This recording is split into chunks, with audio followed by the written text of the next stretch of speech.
My name is Ryan New. I'm the instructional lead for social studies at Jefferson County Public Schools. Today we're going to be looking at the question, how do I scaffold inquiry-based learning? The first question we have here is, why are we scaffolding inquiry? Having been using inquiry for a long time in the classroom and also as a curriculum writer, inquiry is really hard. Anyone who has claimed to understand it right from the get-go typically has no idea how difficult and nuanced that it becomes. It is difficult because we oftentimes did not learn this way when we went through school, and oftentimes our pre-service programs or our alternative certification programs and even in-service training oftentimes doesn't allow us to understand how to approach inquiry.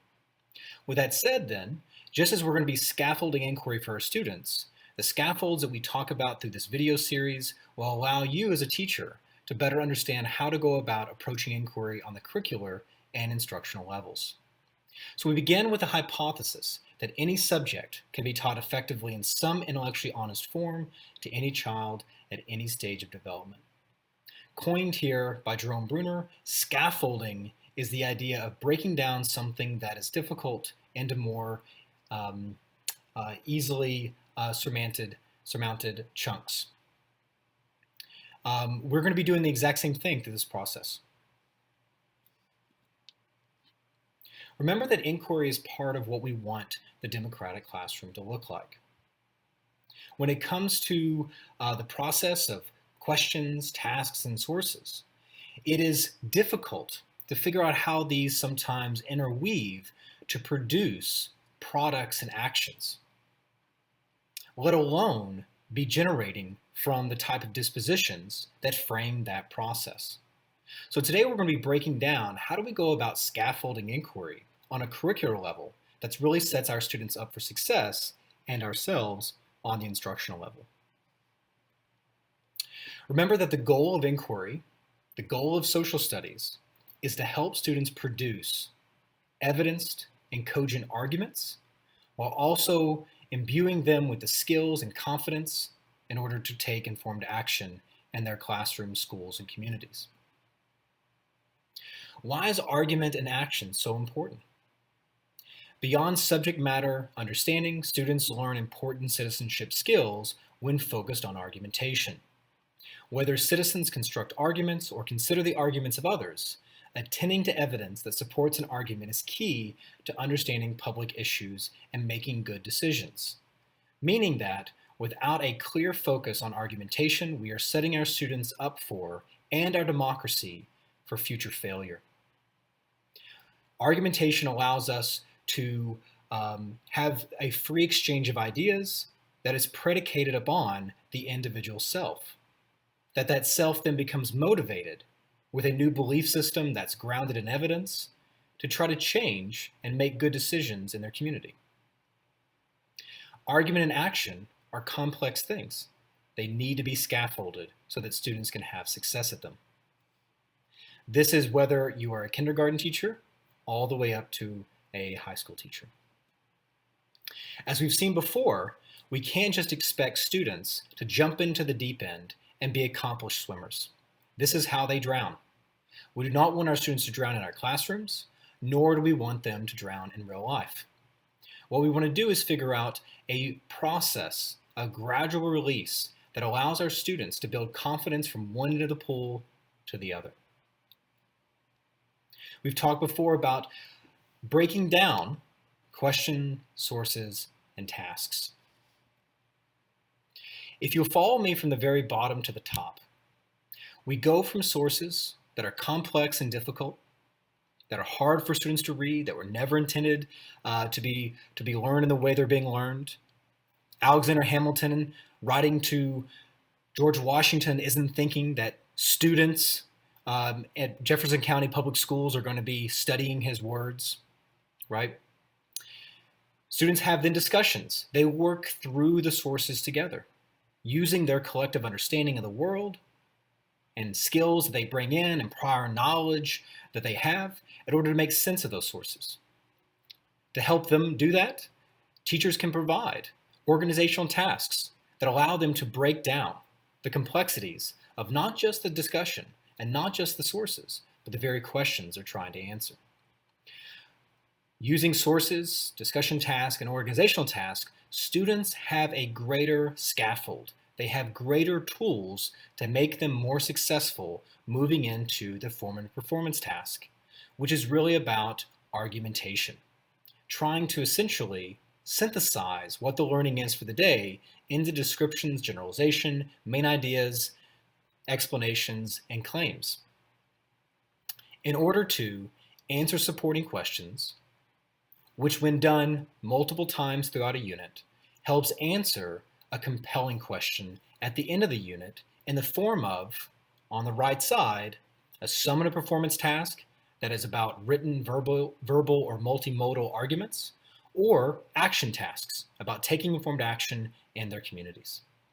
From sources to discussion to organizational task, students are better prepared to answer formative performance tasks that answer a supporting question, that help students answer a compelling question in the form of argument and action.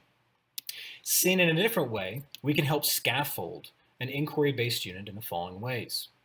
That as soon as you have your compelling question, the CQ at the very top, you immediately have the answer to that, the form of an argument. Compelling questions seek to have students create intellectually rich arguments that answer them in the divergent understandings that students approach them. So as soon as you have a compelling question, you immediately have an argument in some form. The next step for the students is to figure out what supporting questions the teacher can provide to help students build knowledge over time to help answer the compelling question. And simultaneously, how do students backward plan from the summative performance task all the way through the formative performance tasks down to the first question? In order to help them do that, we have organizational tasks that help accompany each formative performance task for each supporting question. Sources and discussion exist throughout the ladder, building the students up not only in their understanding through sources, the delivery of content through sources, but also their stamina of being able to deal with difficult sources. How do they do that? Through discussion. Inquiry should never be done alone. We're trying to make social studies social, right? And in order to do that, we have to provide students space, whether it be together or online. And then ultimately, when you're able to create and finish the scaffold, then students are much more informed for action they might take in their school's community or state. So the two major pieces then have to do with the argument task and the action task. How do I scaffold argument tasks? Well, we've already seen that once you have a compelling question, the ultimate answer to that compelling question is the summative performance task in the form of a written, verbal, or multimodal argument. We're saying that an argument is a collection of claims supported by evidence that answers a compelling question. The better the evidence, the better the discussions, the better the sources, the better the argument. Not only that, but if myself and Vincent and Rebecca were part of the exact same conversations, we all had the exact same organizational task, the exact same sources to look at, the likelihood that the three of us would end up at the exact same argument is almost zero. The reason being is that those compelling questions, remember, are divergent, and they make space for individual student interpretations of the world. Those come through in argumentation. That's why arguments then are divergent. Only I can make an argument. What that's proof then of is that argument tasks really tap in to the individuality of each student, which is exactly what we need in a democracy. A free exchange of ideas by citizens who are empowered by individual reason, who work together collectively for the common good. In order to get students better at some of the performance tasks in the form of arguments, we have to really ratchet down what students are doing when it comes to their formative performance tasks. For us in Jefferson County, and what you'll actually find in the standards, is an actual mention of claims and counterclaims, explanations, and descriptions. You'll note here that we added in generalizations. We feel that these are very important for amassing larger ideas so that then it's easier to explain. So what we're saying here is that the descriptions are the most basic way that we might communicate a thing. That generalizations allow us to take multiple descriptions of an idea and make larger inferences from those understandings. That explanations then allow us to take description generalizations and show a causal relationship between what it is that we're seeing or experiencing. And that claims ultimately synthesize some form of evaluation and judgment upon how things might or should be based upon the explanation, generalizations, and descriptions that come before. By having students practice these, again, whether written, verbal, or multimodal, prepares them much easier to be able to have success for the arguments that will make up the summative performance tasks.